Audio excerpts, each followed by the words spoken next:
Hello, St. Peter's, and welcome back for our 6th summer reading adventure. We celebrated some 4th of July fun and other summer things on Monday, and look, Ralph is still sporting his sparkly stars, because we're going to talk about some more stars today. So we decided to wait a little while and until it starts to get a little bit darker outside. So you see how it's not so bright shining down on me? Because pretty soon it's going to be dusk, and then it's going to be sunset, and then it will be dark in the nighttime.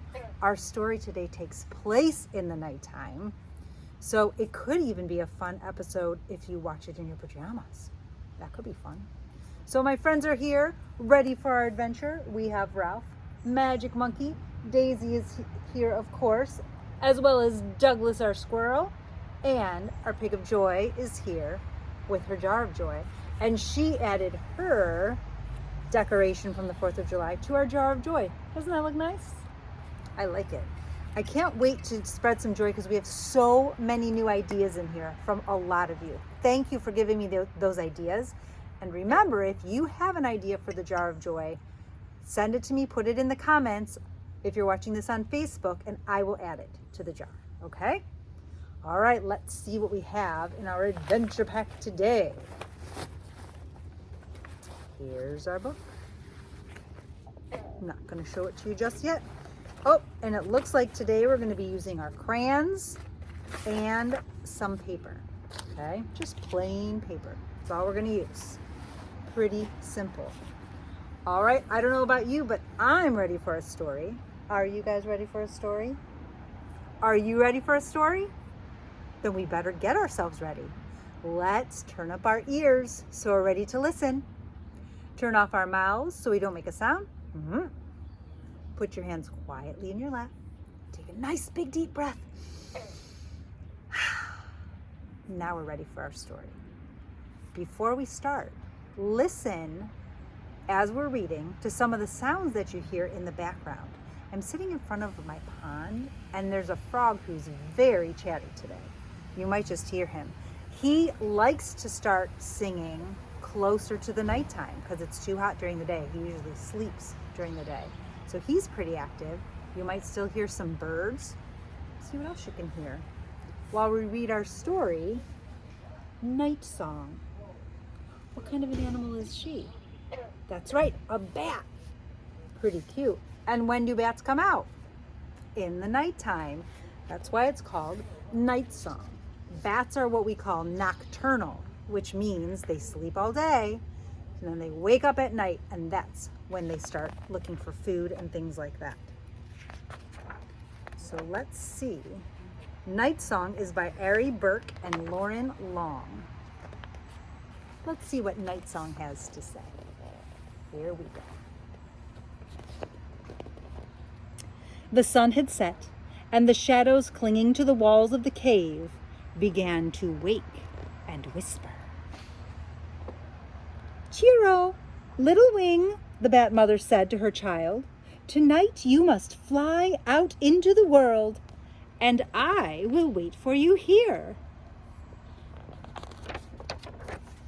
Oh, see, she's hanging upside down. That's how bats do it, right? "Oh, but the night is dark, Mama. Darker than the moth's dark eyes. Darker even than the water before dawn," the little bat exclaimed, twitching his ears this way and that. "I know," whispered his mother. "Oh, and when it is that dark outside, I cannot always see," Cheero admitted, stretching his wings. "There are other ways to see," she told him. "Other ways to help you make your way in the world." "How?" "Use your good sense." "What is sense?" the little bat asked.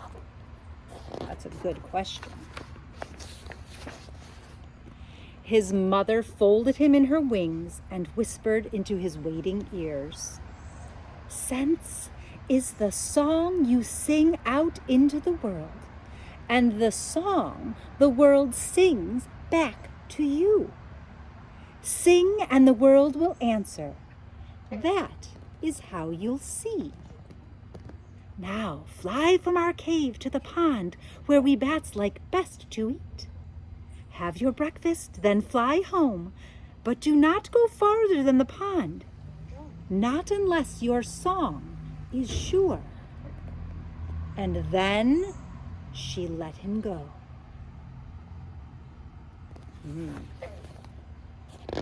I would be a little bit nervous too. There he goes. Doesn't he look so little now? Chiro fell into the cold air for an instant, then flapped and turned and flew out past the mouth of the cave and into the waiting night.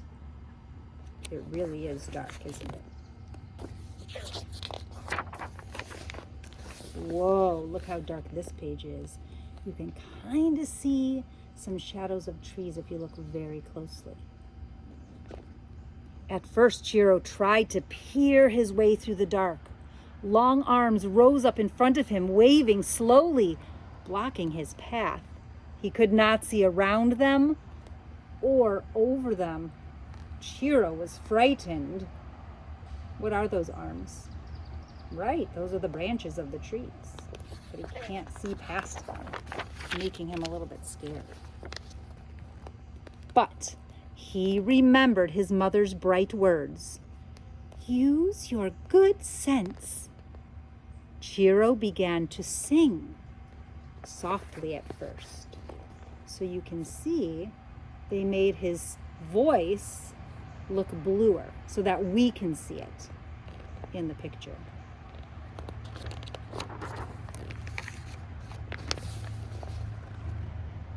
But then he sang more surely.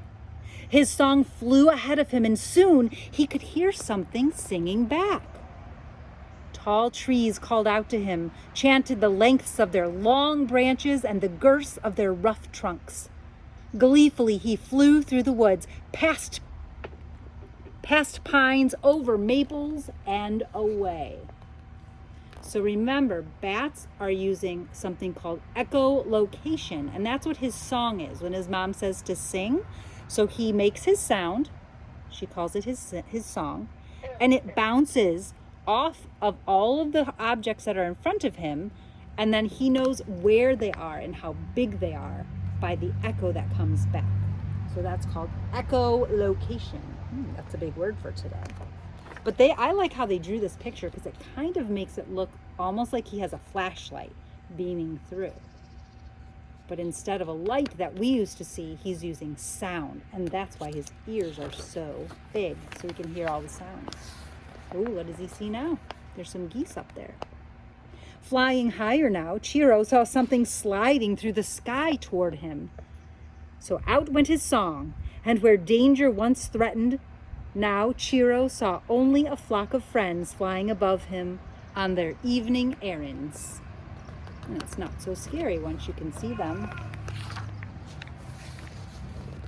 As he flew farther, Chiro heard strange sounds, lines of noise, 1,000 voices buzzing from one end of the sky to the other. For just a moment, Chiro didn't know what to do or which way to go. But he followed his own song. In the sky behind him flowed a river of whispers fading away. The pond was just ahead. So all of a sudden he came up to, it's kind of like a fence almost, right? So all of those lines were bouncing back on him. He got a little confused. When Chiro came to the pond, singing still, he was very hungry. All the night creatures were there above the reeds, thousands of tiny, flying, tasty things, each one humming a different tune. For Chiro, each of their songs sounded like breakfast. So, like all those moths and fireflies and dragonflies that we would watch in the light, he wants to find them to eat them. Yum. It's a good breakfast for a bat. Chiro ate well that night. When he was full, he stretched his wings again and thought about flying home. But he began to wonder, just a little, what lay beyond the pond? What lay beyond his mother's words? Look at that ladybug. Do you think he's going to go past the pond? She told him not to go unless he was sure of his song. Let's see what he decides to do. Look how cute he is. Soon, Chiro flew a bit farther and the familiar fell away from him. The familiar fell away from him. Out to the margins of the world. Then he was truly on his own. So it's not familiar. That means this is a place that he has never been. It's strange to him. He doesn't know what is past the pond. Whoa, look at that. It's flying toward the sunset. He flew fast toward a high dune, each grain of sand calling out in chorus as he passed. Chiro flopped up and over the top of the dune and out over the strand, singing louder than he ever sang before. Now there's not much blocking him. He's probably not hearing a lot back. Echoing off the water, maybe? That's a pretty nice sunset picture. Whoa, now he's flying over the water. Out went his song over dark water. Then, again and again, each wave on the ocean rising up to greet him, each splash of sea foam becoming kin to him. The sky began to change, grow light, and cast long shadows over the shore. With the morning came memory, his mother's voice, her warm wings. Chiro knew it was time to go home. Ooh, he went all the way out to the sunrise. He was out all night long, but that's when bats are awake. So we wouldn't be up all night, but Chiro was. Flying higher than he'd ever flown, Chiro began to sing, listening. The music of the land rose up in all of its many textures. Each tree, each cliff, each place he'd passed, until finally the song of home added its voice to the others. He found his way back. His cave called out from the blanketing shrubs and pillows of moss at its mouth, and Chiro followed that familiar sound back into the sheltering earth. Wow, he sure had a journey. There he is with his mama. His mother caught him all up in her wings and asked, "Was it very dark in the world, little wing? What did you see?" "Oh, why, Mama," Chiro said, laughing, "it was very, very dark. And I saw everything." And then he yawned and turned his head into the warmth of her body, letting the rising sun's quiet song carry him, lull him, sing him to sleep. There he is with his mama. He had a very busy night. And then here it kind of explains some things for us. So it says the name Chiro was inspired by the word chirotera from Greek. The chir part means hand and pteron means wing. The order name for bats, the only mammal capable of true flight. Whoa, that's a pretty fancy name. Chiroptera. Kind of like a pterodactyl, how they have wings with the hands on the end. That's what the bat has. So let's take a look at his wings again, and we can see him up a little bit closer. Let me find, I think in the beginning we could see him pretty good. See? Because then he can cling to things. There he is on the front. He's got his wings. He clings to things with his feet. Right? And what was that big word? How did he actually see in the dark when he couldn't see with his eyes? Do you remember? Echolocation. That's a big one. Echolocation. That's how bats hear.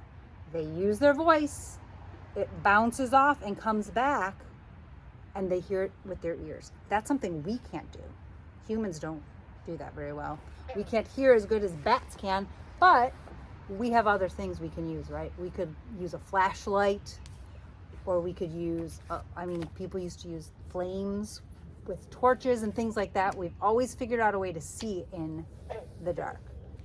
Bats don't have that. So I thought, remember on Monday, if you watched our summertime special 4th of July episode, we made some amazing star wreaths, and some of you really done some cool wreaths. I saw Ariana's wreath, that was awesome. A lot of wreaths are coming in as you catch up. I thought, what if we made nighttime stars? How do you make nighttime stars?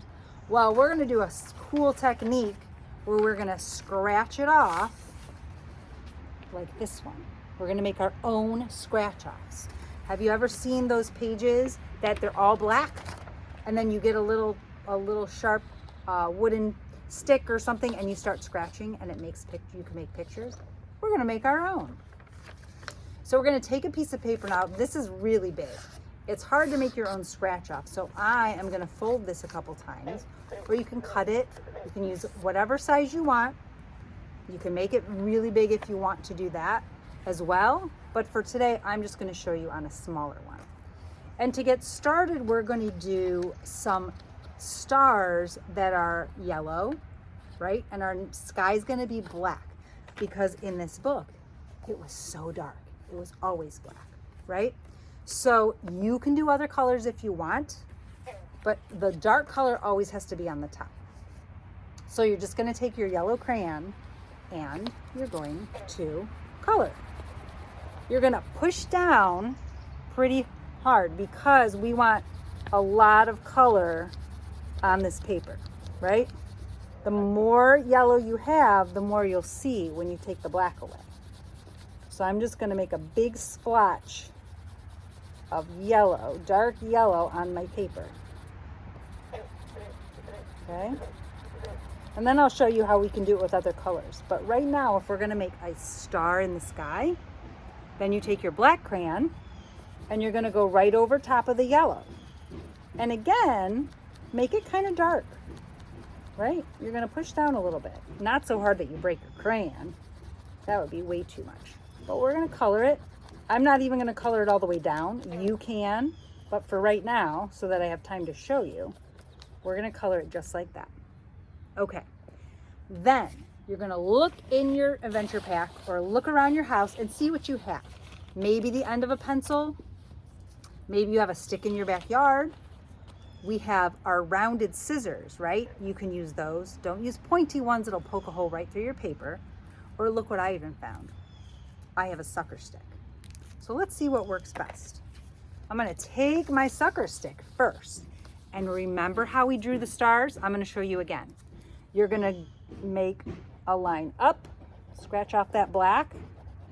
See how it's making the yellow shine through? That's cool, right? All right, and then you're gonna make your line down, scratch it off down. So you have the start of like the letter A, right? But instead of straight across, we're gonna start at the bottom and come up diagonally. Scratch and scratch it off. Then we make our straight line across, just like we did for our 4th of July wreaths.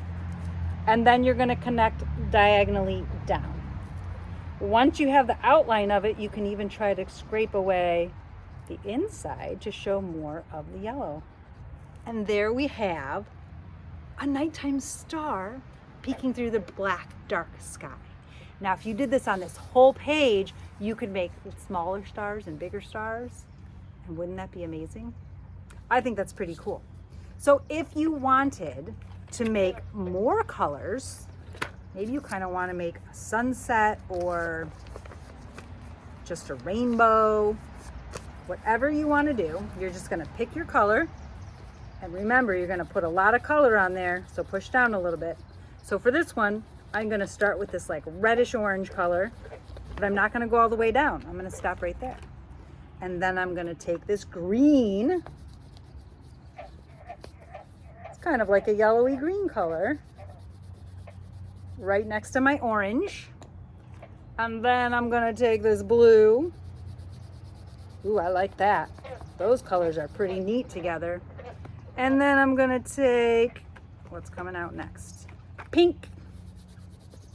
You don't have to use these colors. You can use whatever colors you want. I'm just going to show you what it's like. And then I'll pick one more. My last color is going to be a purple color. Okay? So this time, instead of having just yellow stars, you could have, I'm going to color the black over top of it, you're going to have so many colors peek out. So now, whoops, my book is not very hard either, so it's kind of hard for me to make it dark enough. I'm going to try to cover with my black over the colors. It's okay if you can still kind of see them peeking through, because when we use our scratcher to scratch it off, it's going to be really cool. Instead of making a, well, maybe we'll still make a star. Let's stick to the star theme. You don't have to. Instead, you could make some lines down. You can make it swirlies, whatever you want to do. So I've colored it pretty dark black. This time I'm going to see what happens if I use the end. I'm not going to open my scissors up, leave them closed like this. And I'm going to try to make a star. I'm going to turn it this way and see. I'm going to make a long fat star. So I'm going to make it go up. Well, that looks pretty good. And then I'm going to make my angle down, the start of my giant A. Look at that. And then I'm going to make my diagonal line up. And I'm going to make the other line straight across and diagonal line down. Whoa! Look at that star. I would love to see what kind of patterns you can come up with. I like the stars just for today because we're talking about the nighttime, but if you want to make other patterns and pictures, you can show me. You could make a whole notepad like this. So see how I have this one already, and I have one on the inside. I could make one down here, and I could do a different one on the back. So if you fold your paper in half and in half again, you have all of those pages already, right? Isn't that cool? What a neat way to show off our nighttime sky with a colorful rainbow star, with a yellow star shining through the black sky. I want to see what you guys can come up with. So put your pictures in the comments. I love seeing your projects, right? All right, let's color in our summer reading log because we just finished our 6th story and we read about a bat, but we don't have a bat on here. So they all have big eyes. Let's color in our camel. He's right here. I don't think I have any camel stories, so we're gonna color that guy in. See him with the 2 little humps up there? Let's make our camel. Let's see, we have orange on here, we have pink, we have green, we have blue. We don't have any red yet. Let's look for a red crayon. At least that's what I'm gonna do. Violet red, that works. I'm gonna use violet red. All right, get your red or your violet red crayon, and we're gonna find the camel. He's right here under the tree by the monkey. We're gonna color in that camel. Mine is a violet red. Maybe you have a red, or maybe you have just violet, a purple color, that's okay. I'm gonna color his nose. I like to leave their eyes. I'm gonna color his ears and his feet. Here is our violet camel. You know what? This camel, I think he needs a little extra pizzazz. So let's give him some zigzags that go like his hump do. See how his humps give him? I gave my camel some zigzags. Give it a little extra. What do you think? So now we have done 1, 2, 3, 4, 5, 6 of our summer reading adventure stories. Wow, we are really cruising through this summer. So guess what? We just have one more thing to do. Come on, Joy. It is time to spread our joy. We're gonna shake this up, see if maybe we pick out one of those new ones. I don't know, because I don't peek. I just pick one out and see what it says. Let's see what we got today, Joy. Oh, this kind of works when we do an evening episode. It says, set the table for dinner. Well, Isn't that a nice way to help out your family? And maybe sometimes you end up eating dinner and you're watching TV. Maybe this time you could set the table. It doesn't have to be a fancy table. Maybe it's outside. Maybe it's in your kitchen or in your dining room. Or maybe you put a picnic blanket down and you could set a picnic inside or outside, somewhere where your whole family can sit together and share their meal. That would be really special. And wow, what a way to spread some joy. You could talk about your day. You could talk about new things that you did or saw or learned. That's a great way to connect with everyone when sometimes you're really busy all day and everyone's off doing their own thing. Come together, set the table, set up a special place for everyone to eat, and for just one day, turn off the TV and eat your meal and talk to each other. See what you find out. You might be surprised. You might find out some new jokes too, because when I pull out that joke one, I have to get some ready. All right, boys and girls, that is it for tonight. I hope you enjoyed our evening Nightsong story.